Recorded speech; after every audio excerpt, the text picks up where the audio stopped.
they want everyone to think like they're doing it on their own? No. We are having people who are spearheading this. We will start from the DCI, we go to NIS, we go whichever place we have to go, but they have to let it go. We cannot live in a country that we are threatened each and every time. We cannot live in a country where we have someone like Osoro who keeps on laughing at us when we are making very powerful points and making us feel like we are bullshitting around. We cannot keep on doing that. And simply as I end, I'm just saying, even what the president has done, that is all bullshit. We rub it off. All that statement is null and void. We cannot be criminals today and tomorrow someone calls us my sons and daughters. No, that is not what we need to do. Remember, impunity starts at birth, and nothing will ever make it equal to change or equal to something better. Impunity starts at birth. And the bad is where someone begins. If someone began being bad during their times campaigning for MCA or MP or whichever, they will keep on that trail. And we must not forget. And even as we have the placards tomorrow, we'll have others that will indicate we will not forget. We will not forget the lives that are lost. We will not forget whatever happened in Githurai yesterday. We will not forget whatever happened in town. And we will also not forget what they are trying to do in Eldoret today. Paying people so that demonstration will not happen. Paying people to disrupt. We will not stand and watch them do all those things. It is too late for us to back down. It is too late for us to sit down and say that now the finance bill is over, we cannot talk. No, we have a lot of things. The CAS, we have the DCI, they have to come to books. All those things, we will go back to them. Because even when you realize the people who are captured, the people who are abducted, once they come back, they don't come back fully as themselves. They come back either they're disturbed and all those things, and this is simply because of impunity. Today, I spoke to someone. There's another advocate I was speaking to today when the media was announcing that the High Court has suspended deployment of KDF, which is not true.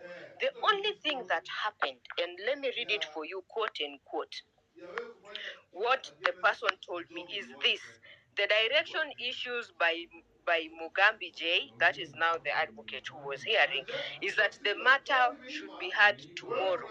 It is not like they did. So even the media, we will also bring them to books.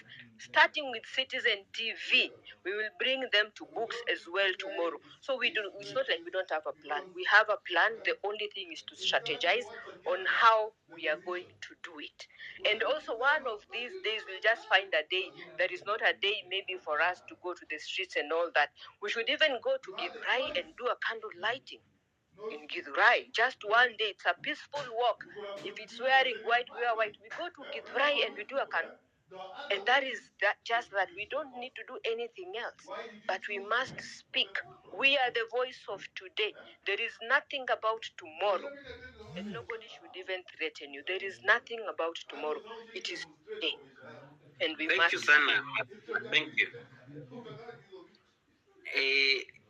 Kalicha, I can see you, Kalicha, but that figure of 6 is really making people angry. Like right now, Beshtango amenicall akaniambia one of the person alipotea jana ametafutwa amepatikana KNH lying dead.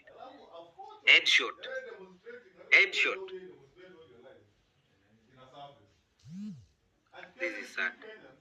Kalicha, you can go ahead. Yeah, it's not fit. It's not fit. Thank you very much, Kimuzi. First of all, I'd like to actually send my condolences to the families who lost their loved ones.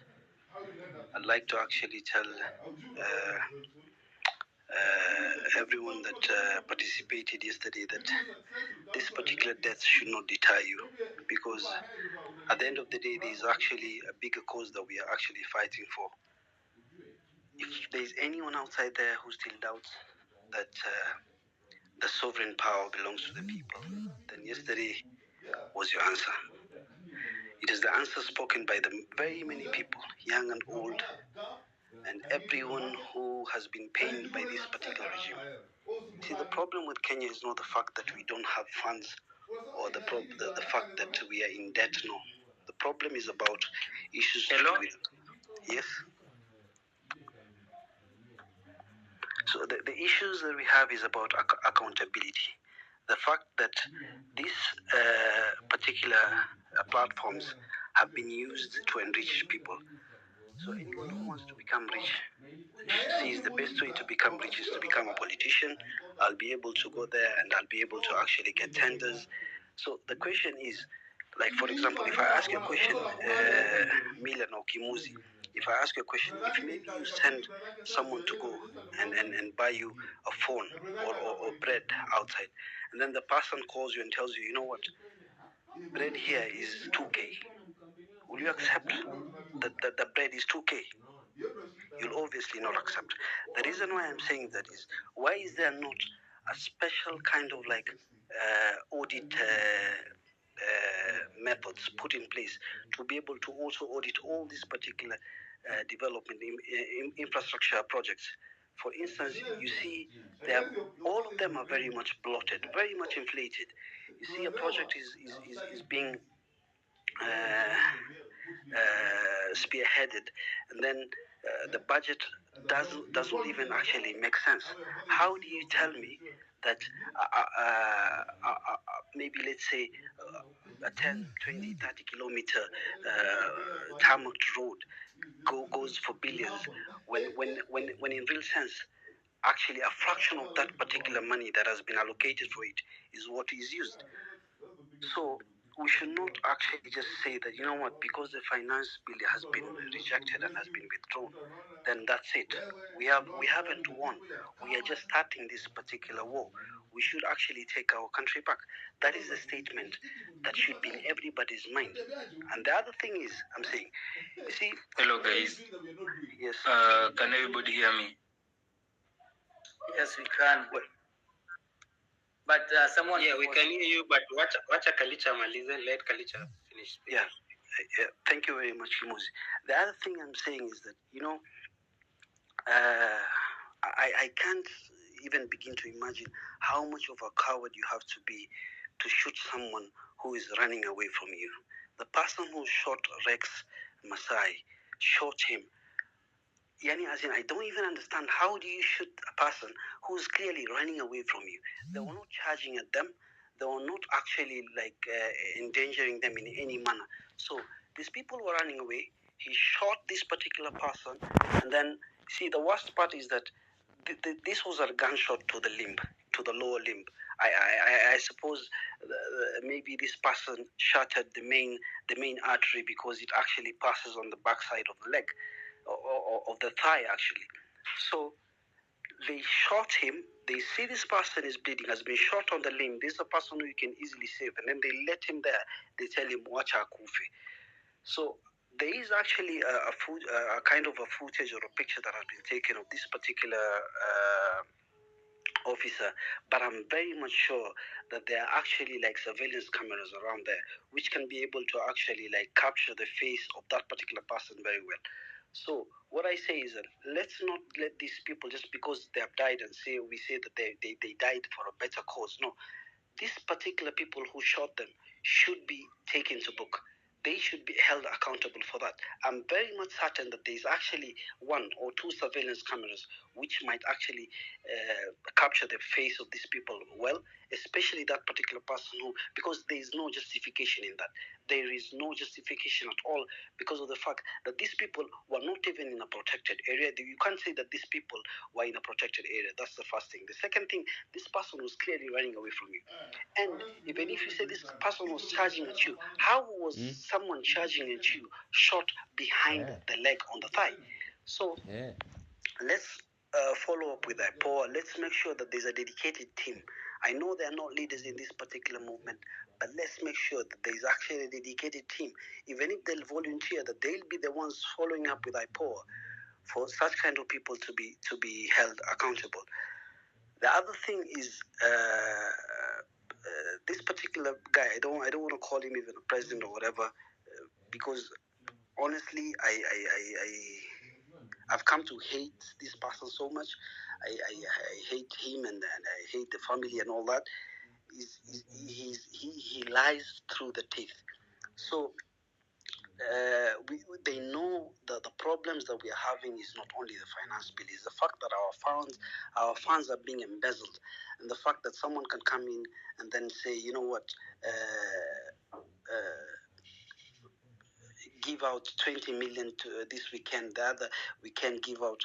Why should you flaunt the same money that we are actually like being taxed heavily? You're embezzling them, and then you're coming to flaunt it in front of our faces. See, that is the problem, and Kenyans should actually realize that, you know what, this is our money. This is our money, and it's not something we actually should be laughing about. The other thing is that, and this might not really concern me, but I think you should, the religious platforms that give these people the audience. Why, if I go to pray in the mosque, I go to pray and I leave. If you go to pray to church, you go, you listen to the sermon, you listen to the spiritual information that you're given. But why should someone who's not a bishop, is not a father, is not anybody given a platform to talk? Why should it be like that? There should be a kind of like awakening that, you know what, all these particular platforms which gives these people audience, which support these particular people and give them that particular kind of like push, should be fought. And that is very important. It's very painful, the fact that we lost a lot of lives yesterday. I feel so bad that, you know what, people who were demonstrating came from all over Nairobi and all over the country. People were demonstrating. But why is it that you don't go and shoot people in Karen, you don't go and shoot people in Kilimani, you don't go and shoot people in I don't know, all the other high ends, and then you go and shoot people in Githurai? Why should these people suffer the most at the end of the day? So one thing is, if you've been going to the protest and movement, go there peacefully. If you have not been going to the protest, then please, you have a very important tool. There's a movement that has been created on this particular platform X that has gone viral all over the world, and people are admiring what the Kenyans have done. Why they have stood their ground, and they are demanding accountability. So use this particular platform. It doesn't matter the kind of following you command. Just repost, retweet, anything. You don't lose anything. But at the end of the day, you're amplifying this particular movement. So I know we don't have any leaders, but let me thank